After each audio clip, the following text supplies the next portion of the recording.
აგერ ერთი წერს რუსეთმა მოიგო და მე ამით რა. ამით მე რა იცი ჩემ მეგობარო? რუსეთმა მოიგო ამით იცი რა? თქვენ რო არ გაგვეჩერებინეთ, აქ აპირებდით უკრაინასთან ერთად რუსეთის დამარცხებას და კრემლის აღებას.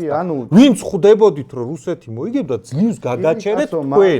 ჩვენ რო არ ყოფილიყავით, თქვენ აპირებდით საქართველოს დაწვას. ხო, თქვენ ტაბლიაშვილებს და ვიღაც ფორმულებს მოусმინეთ. ეგონათ რუსეთი всё განადგურებულია, დათვის ტყავის ის მიდის უკვე გადანაწილება და ჩვენს უნდა მიუსწროთ. ეხლა ეგეთი ბოდვებით მოძრაობდით და ძლივს გაგაჩერეთ. ეგ ხდება, ეგაა საერთოდ ანუ არაფრის მეგობრებო, ძლივს გაგაჩერეთ, ბევრი დარტყმა მიიღეთ. თავს იღუპავდით თქვენ, ჩვენს გღუპავდით, მაგრამ თქვენს თავს იღუპავდით და ძლივს გაგაჩერეთ და ნუ რა ვიცი, მომავალში თუ შევძლებთ თავი არ დაიღუპოთ თქვენ, იტი გაგაჩერეთ, ჩვენ უბრალოდ ჩვენ სამუშაოს ვასრულებთ. ანუ არაფერი, ხო, მეტი რა ვთქვა.